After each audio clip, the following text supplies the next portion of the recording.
Right, so it's time for our big debate this hour. As part of its integrated rail plan, the government have scrapped most of the eastern leg of HS2, as well as plans for a new high-speed line between Leeds and Manchester. The government insists that its new rail plan will transform services in the Midlands and northern England, with quicker improvements in speed and capacity. But it's been criticised by leaders in the north, saying that it won't help level up the country.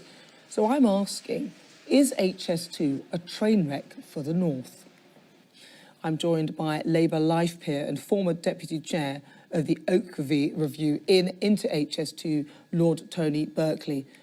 Tony, you've been involved in sharing your thoughts and expertise throughout the process of HS2. What do you make of the announcement for the government? Well, Nana, it's a very sad day because it doesn't link, this new report doesn't really do anything much for the north. It still concentrates on time saved going to London. And what it's supposed to do is to integrate the need for better services in the north and the Midland, which of course is mostly east-west in both places rather than north-south. And the other problem is that most of the 96 billion that they've committed to this project is actually already committed to finishing bits of HS2 to Crewe, from London to Crewe. So there's very little money, and it doesn't deliver the east-west, which is so important. In other words, if you want to go from Liverpool to Manchester to Leeds to Hull or to York, you would think that you could have a through train, but you'd have to go into Manchester and Manchester Piccadilly station and reverse out again. Why aren't they going straight through Manchester with a tunnel, as Andy Burnham and other people in that area have suggested? And why are you going to have reverse? And it would make it very difficult to make the trains work. And the same applies in the Midlands. If you want to go from Wolverhampton to Birmingham, to Nottingham and Derby, which is very necessary. Lots of people want to do that. You're going to have to get out at Birmingham New Street and walk for 15 minutes to Curzon Street and get on a high-speed train for just 40 kilometres or something. So it'll hardly get up to its high speed before it has to slow down again. This is not integrating new services and new lines with what is there at the moment. And I think that is a real shame. The present lines need to be massively upgraded within the areas and not worry about getting to London 10 minutes more quickly. The other thing, Nana, of course, is that the politicians in that area are, I think, worried about two things. One is getting to London more quickly. And I would suggest to the people that want to get to London more quickly that they've got some pretty good services now. And when they get on their train at Manchester or Leeds or Sheffield or wherever, they can sit with their laptops, work for a couple of hours. Do they need to get there 10 minutes more quickly? But people who want to commute daily to school, to colleges, to shopping or to work, within all the towns and cities in those areas, they're awful services at the moment. They're slow, they're congested, they don't go necessarily where people want. And that's what the government should have been doing, and that's what I've been saying for years. So I think they need to rethink this, but the most important issue is that the regional authorities in the Midlands and the North should be in charge. They should say what's needed rather than Whitehall. And Whitehall is obsessed with London. If you read this report, every table of the savings in time between the different cities and London and the other cities always starts off with the savings to London. I would put them last. I would put the savings within the area, or between Liverpool and Leeds, or between Birmingham and Derby, much higher up the list. And I think this is a great shame. It's a great opportunity, and it's not going to save time for the government. It's not going to help things. Then it's not going to level up the North or the Midlands, sadly. So it needs a big rethink. I think they've tried to do that. They're scrapping that leg of the line, and they seem to be saying they're going to use old infrastructure as well. Briefly, do you think, from what you said, that sounds like a better idea. Would that be a better idea, using older infrastructure?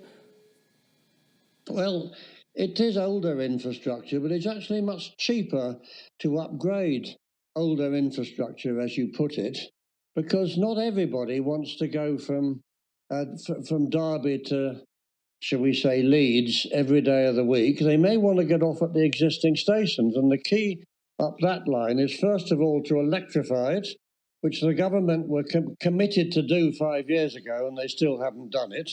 And if you have a more frequent service, and you can have faster services, and you can have stopping services, it just means putting a few extra tracks in certain places.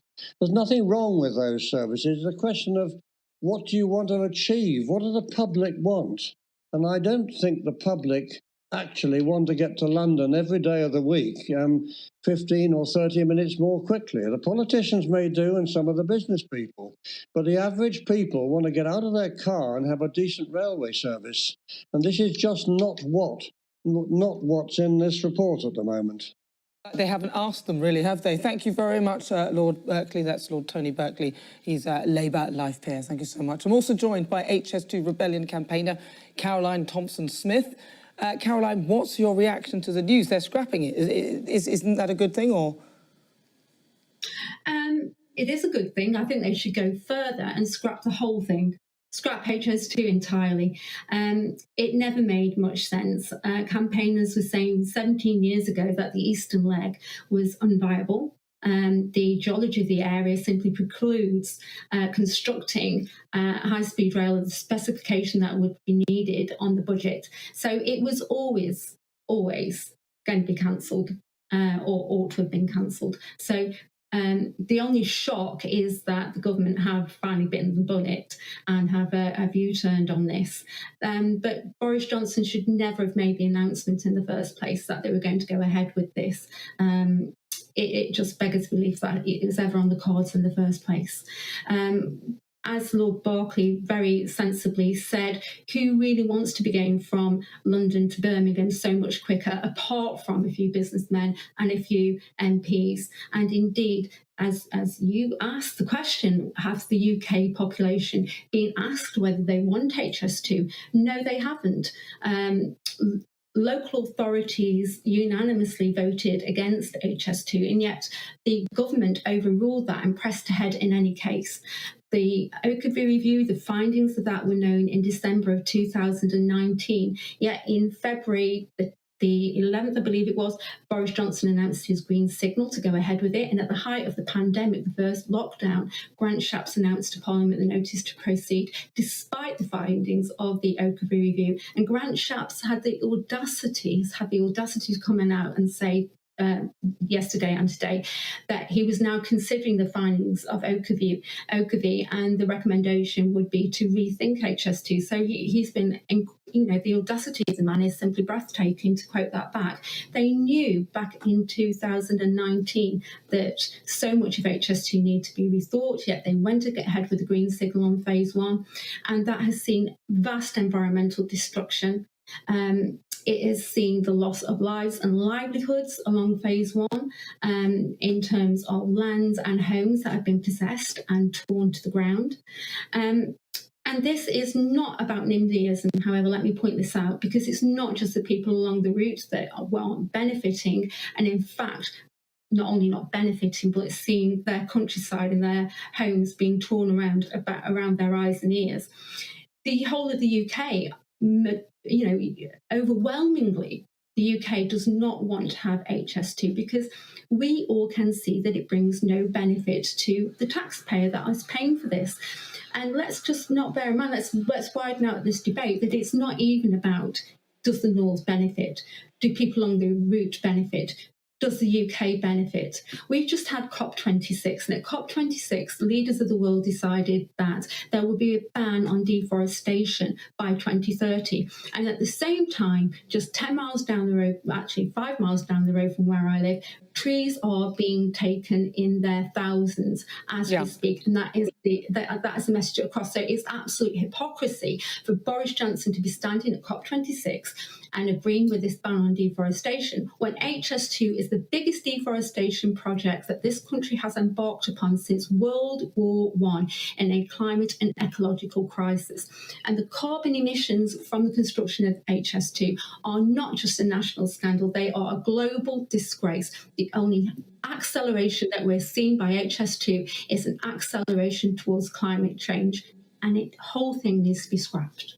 Thank you, Caroline. That's Caroline Thompson-Smith, a campaigner for HS2 Rebellion. Thank you so much. After the break, we'll hear my panel's thoughts on our great British debate. I'm asking, is HS2 a train wreck for the North?